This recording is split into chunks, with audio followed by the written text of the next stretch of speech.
लोगों को आत्मनिर्भर बनाने के लिए प्रदेश सरकार इस समय तमाम योजनाएं चला रही है। उसी में से एक योजना है ओडीओपी।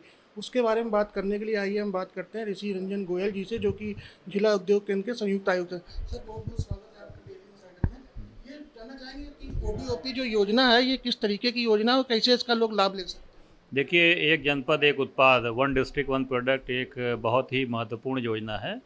और जो भारतीय जनता पार्टी की उत्तर प्रदेश की सरकार है, इसकी जो गत कार्यकाल था 2018 में ही ये योजना, माननीय मुख्यमंत्री जी का ये विज़न था कि उन्होंने हर जनपद में एक जो जनपद की पहचान थी उस प्रोडक्ट को चयनित किया और प्रदेश के सभी 75 जनपदों में 75 अलग अलग उत्पादों को चयनित किया गया, एक जनपद एक उत्पाद के लिए।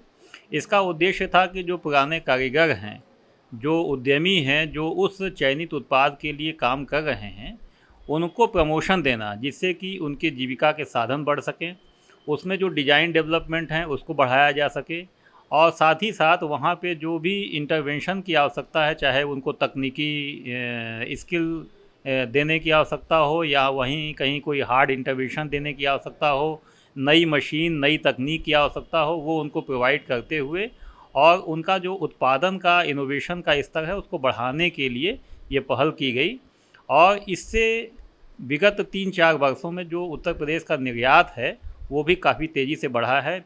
गत वर्ष और इस वर्ष की अगर हम तुलना करें तो जो हैंडीक्राफ्ट का निर्यात है उत्तर प्रदेश से, वो लगभग 45% की वृद्धि के साथ बढ़ गया है। सर, अगर बात करें बरेली जिले की, तो बरेली से कौन कौन से प्रोडक्ट इसमें लिए गए हैं और किस तरीके से लोग इसमें अप्लाई कर सकते हैं कि इस योजना का लाभ उठा सकें।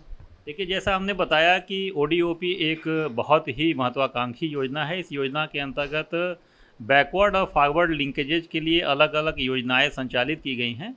बरेली जनपद में प्रथम चरण में जो जरी जरदोजी का काम है, जिसमें लगभग 1 लाख से ज़्यादा कारीगर जुड़े हुए हैं, उसको चयनित किया गया था। और चूँकि बरेली जनपद में जो केन बम्बू का काम है, उसी तरह जो ज्वेलरी का काम है, रियल ज्वेलरी और आर्टिफिशियल ज्वेलरी, उसका भी काफ़ी बड़ी संख्या में लोग काम करते हैं। तो जो कारीगरों को प्रोत्साहन दिए जाने के लिए द्वितीय चरण में हम लोगों ने जरी जरदोजी के अतिरिक्त केन बम्बू और ज्वेलरी को भी यहाँ पे चयनित किया गया। जो बैकवर्ड लिंकेज की बात है, तो इसके अंतर्गत हम एक जनपद एक उत्पाद प्रशिक्षण और टूल किट योजना का संचालन करते हैं। और प्रत्येक वर्ष लगभग 400 लोगों को हम प्रशिक्षण देते हैं। उसके बाद टूल किट, जो एडवांस टूल किट है, वो प्रोवाइड करते हैं, जिससे कि वो आत्मनिर्भर हो सकें और अपनी स्किल के साथ अपनी जीविका को आगे बढ़ा सकें और अपनी कारीगरी के माध्यम से नए नए उत्पाद बना सकें। उसके अतिरिक्त किसी भी स्किल को आगे बढ़ाने के लिए, उत्पाद को बनाने के लिए फाइनेंसिंग की आवश्यकता होती है। तो दूसरी जो स्कीम बनाई गई वो एक जनपद एक उत्पाद वित्त पोषण योजना है। इस योजना के अंतर्गत ये एक अनुदान आधारित योजना है और बैंकों के माध्यम से हम लोन इस पे जो कारीगर हैं उनको दिलाते हैं, जो उद्यमी हैं, जिससे कि रोज़गार सृजन भी बहुत बड़ी संख्या में हुआ है। इसके अंतर्गत हम लोगों ने गत वर्षों में लगभग 500 कारीगरों को रोज़गार दिया है और इन 500 कारीगरों के माध्यम से लगभग 20,000 लोगों को प्रत्यक्ष रोज़गार सृजित हुआ है। और इसमें गवर्नमेंट को रेवेन्यू आने के साथ साथ भी उनकी जीविका का जो साधन है, जो उनकी प्रतिदिन की कमाई है, वो भी बहुत ज़्यादा बढ़ी है। इसके बाद मार्केटिंग की व्यवस्था के लिए उनको डिज़ाइन टेक्नोलॉजी देने के लिए फॉरवर्ड लिंकेज की बात कही गई है इसी ओडीओपी स्कीम में। तो इसमें हम एक ODOP marketing development assistance scheme चला रहे हैं और इस स्कीम के अंतर्गत जो भी उत्पाद कारीगर हमारे बनाएंगे या उद्यमी बनाएंगे, उनको प्रदेश के अंदर, देश के अंदर या विदेशों में जो भी फेयर एंड एग्जीबिशंस लगाए जाते हैं उसमें प्रतिभाग करने के लिए हम इंसेंटिव्स देते हैं। जैसे किसी प्रदेश में कोई मेला लग रहा है, उन मेलों की लगभग 400 ऐसे मेले हैं जो प्रदेश के अंतर्गत लगते हैं, तो उन मेलों में प्रतिभाग करने के लिए जो स्टॉल का किराया है, जो आने जाने का किराया है, उसका भी 75% हम रिम्बर्स करते हैं। और एक चौथी स्कीम जो इसी के अंतर्गत है मार्केटिंग की ही, वो है ब्रांडिंग स्कीम। इस स्कीम के अंतर्गत हम जो हमारे रेलवे स्टेशंस हैं, जो हमारे बस स्टैंड हैं, जो हमारे एयरपोर्ट्स हैं, उसमें भी एक्सक्लूसिव ओडीओपी शोरूम्स बनाने के लिए हम प्रयासरत हैं। इसी दिशा में अभी बरेली स्टेशन पे ही बात हुई है कि हम ओडीओपी का एक्सक्लूसिव शोरूम बनाएंगे। और ये ब्रांडिंग स्कीम इस तरह की है कि जो प्रदेश के ओडीओपी के लोग हैं, ओडीओपी चयनित उत्पादों के, उन्हीं लोगों से उत्पाद खरीदे जाएंगे और उन उत्पादों को जो रेलवे स्टेशन या बस स्टैंड है वहाँ पे सेल किया जाएगा। इससे उन उत्पादों की ब्रांडिंग होगी और इस एवज में जो भी शोरूम खोलेगा हम उनको एक प्रदेश सरकार की ओर से इंसेंटिव देंगे।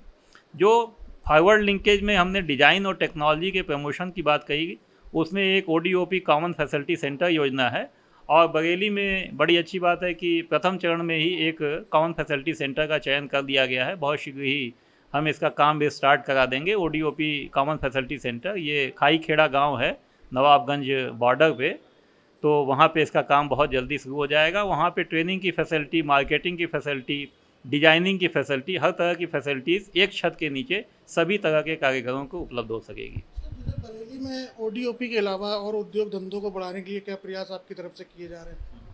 देखिए, इसमें जो गवर्नमेंट की और भी प्रधानमंत्री मुद्रा रोजगार सृजन योजना है, मुख्यमंत्री युवा रोजगार योजना है, उसके अतिरिक्त जो इस्टेब्लिश इंडस्ट्रीज़ हैं उनके लिए तकनीकी उन्नयन योजना है। ये योजनाएं तो विभाग की तरफ से संचालित की ही जा रही हैं। मुख्य समस्या ये आती है कि डिफरेंट डिपार्टमेंट से क्लियरेंसेस की बात आती है। तो अभी गत वर्ष आपने देखा होगा कि हम लोगों ने एक मिशन 100 डेज 100 यूनिट्स कार्यक्रम चलाया था और उस कार्यक्रम का उद्देश्य था कि 100 दिनों के अंतर्गत जो भी यूनिट्स आएंगी उनको हम सभी विभागों से क्लियरेंसेस दिला ले जाएंगे। और हम लोगों ने ये लक्ष्य तय किया था कि 100 दिन के अंदर हम 100 उद्योग लगाएंगे और इसी कड़ी में हम लोगों ने 100 दिन काफ़ी एफर्ट की। हर हफ्ते हम जिलाधिकारी की अध्यक्षता में यहाँ मीटिंग करते थे और लगभग 166 इकाइयाँ हम लोगों ने क्लियरेंसेस दिला के इस्टेब्लिश कराई, जिसमें लगभग 428 करोड़ रुपए का निवेश हुआ। इसमें लगभग 5000 लोगों को प्रत्यक्ष रोजगार भी सृजित हुआ। तो हम लोग ये पहल कर रहे हैं कि किसी भी नए उद्यमी को या जो भी एग्जिस्टिंग यूनिट्स हैं उनको किसी भी तरह की कोई विभागों से समस्या ना आए, चाहे वो विद्युत की समस्या हो, पॉल्यूशन की समस्या हो, और उनका जल्द से जल्द क्लियरेंसेज हो जाए, जिससे कि इन्वेस्टर जो भी नए हैं वो बरेली की तरफ आकर्षित हो सकें। और इसी कड़ी में अभी जो निगोही में डालमिया शुगर मिल है वो भी हमारे आंवला तहसील क्षेत्र में अभी 100 एकड़ लैंड परचेज कर रहे हैं। वहाँ पे एक शुगर मिल, डिस्टिलरी और एथेनॉल प्लांट, तीनों चीज़ें लगाई जाएंगी। तो इस दिशा में हम काफ़ी तेज़ी से प्रयास कर रहे हैं कि बरेली में जो इन्वेस्टमेंट का माहौल है वो अच्छा हो जाए। ऋषि रंजन गोयल जी जो बता रहे थे कि ODOP के तहत जो कारीगर हैं उन्हें हर प्रकार की मदद की जा रही है, साथ ही नए उद्योग धंधों के लिए भी बरेली में तमाम प्रयास किए गए हैं और तमाम नई इंडस्ट्री यहाँ पे लग चुकी हैं। कैमरामैन दीपक गुप्ता के साथ मैं Jitendra Verma, daily insider, Bareilly. UP और देश दुनिया की तमाम ताजा तरीन खबरों के लिए गूगल प्ले स्टोर से आज ही डाउनलोड करें हमारा तेजी से उभरता न्यूज ऐप डेली इंसाइडर।